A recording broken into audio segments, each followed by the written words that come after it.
ডিব্ৰুগড় জিলা সাহিত্য সভাৰ পত্ৰিকাখন বিগত এটা বছৰ ধৰি নিয়মীয়াকৈ প্ৰকাশ হৈ আহিছে। ডিব্ৰুগড় জিলা সাহিত্য সভাৰ প্ৰকাশন সচিব প্ৰশান্ত শইকীয়া তথা সাহিত্য সংগঠনটোৰ একাংশ নিষ্ঠাবান বিষয়ববীয়া তথা কৰ্মীৰ প্ৰচেষ্টাত সম্ভৱ হৈছে এই প্ৰয়াস।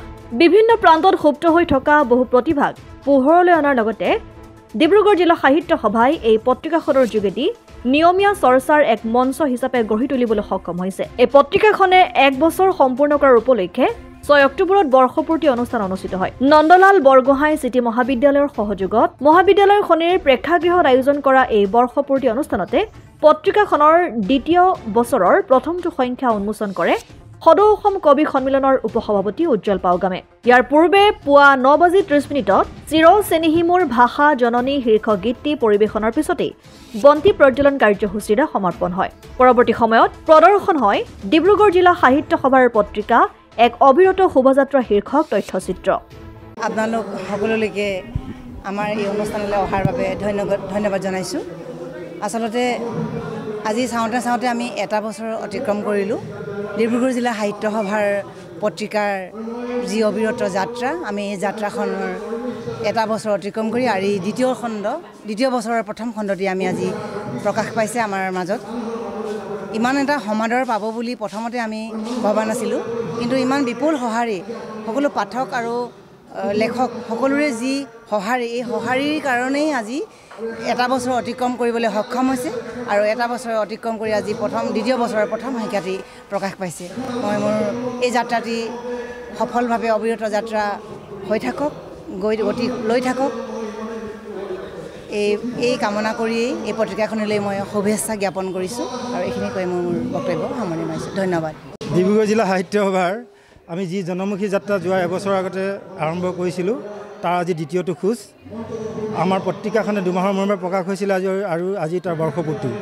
ইতিমধ্যে 6টা সংখ্যা প্ৰকাশ হৈছে আৰু আজি আমাৰ আলোচনীখনৰ দ্বিতীয় বছৰ প্ৰথম সংখ্যা আছে, 7ম সংখ্যা প্ৰকাশ হৈছে। গতিকে আলোচনী এখনৰ কাৰণে এই 6টা সংখ্যা বৰ ডাঙৰ সংখ্যা নহয়, কিন্তু সাহিত্য সভাৰ দৰে এটা অনুষ্ঠান যি জনসেৱাত নিয়োজিত আৰু এটা অলাভজনক অনুষ্ঠান, সাহিত্যই অনুষ্ঠান, সেই অনুষ্ঠানৰ কাৰণে এখন আলোচনী এনেকৈ 1 বছৰ চলাই থকা বৰ মুখৰ কথা নহয়, যিটো আমাৰ ডিব্ৰুগড় জিলা সাহিত্য সভা সম্ভৱ কৰিছে। এই অভাজনকে সম্পাদকৰ দায়িত্ব যিহেতু দিছিলে, আমি এই জনমুখী যাত্ৰা আমাক সহায় কৰিছে। প্ৰথম সংখ্যাত আমি 500 কপি আৰম্ভ কৰিছিলোঁ আৰু এতিয়া আমাৰ সদস্য সংখ্যা প্ৰায় 2000। কিন্তু ডিব্ৰুগড় জিলাৰ যিটো জনগাঁথনি, ডিব্ৰুগড় জিলাত যিমান সংখ্যক আমাৰ থলুৱা খিলঞ্জীয়া লোক আছে, এই সংখ্যাটোৱে যদি কমেও লাখৰ ঘৰ চুবলৈ পাৰে, তেতিয়াহে আমি এটা সন্তুষ্টি লাভ কৰিব পাৰিম। আৰু আমি আশা ৰাখিছোঁ যে 3 দিনৰ আগতে অসমীয়া ভাষাই যি ধ্ৰুপদী ভাষাৰ সন্মান লাভ কৰিলে, সেই সন্মানে আমাৰ এই আলোচনী পঢ়াৰ প্ৰতি, পত্ৰিকাৰ প্ৰতি মানুহৰ আগ্ৰহ বঢ়াব। আমাৰ ডিব্ৰুগড় জিলা সাহিত্য সভাই আমি অসমীয়া সাহিত্যৰ প্ৰতিও আগবঢ়োৱা অৱদানক আমি নিশ্চয় কামত আগবঢ়াব পাৰিম। ধন্যবাদ। অসম আদিত্য, ডিব্ৰুগড়। NKS হুণ্ডাইলৈ স্বাগতম। নৰ্থ ইষ্টৰ প্ৰথম GDSI 2.0 ফিচাৰ্ছ ডিলাৰ হৈছে NKS হুণ্ডাই। অত্যাধুনিক সা সুবিধাৰে তৈয়াৰী মষ্ট আপডেটেড হুণ্ডাই ডিলাৰ এতিয়া ডিব্ৰুগড়ত। আমাৰ NKS হুণ্ডাই ডিলাৰত open sales consulted room, customer ৰুমৰ লগতে পুৰণি গাড়ীৰ এক্সচেঞ্জ ফেচিলিটিও ৰখা হৈছে।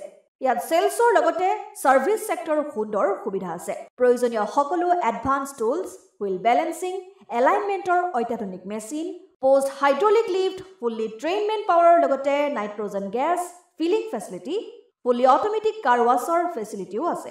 লগতে NKS হুণ্ডাই ডিলাৰে কাষ্টমাৰসকলৰ সুবিধাৰ্থে মোবাইল ছাৰ্ভিচ ভেনৰো ব্যৱস্থা ৰাখিছে, য'ত হাইড্ৰলিক লিফ্ট, ৱাছিং facility, wheel balancing, tyre pressure check কৰাৰ লগতে বহুখিনি সুবিধাই উপলব্ধ আছে। NKS হুণ্ডাইলৈ আহক আৰু সুবিধাসমূহ গ্ৰহণ কৰক।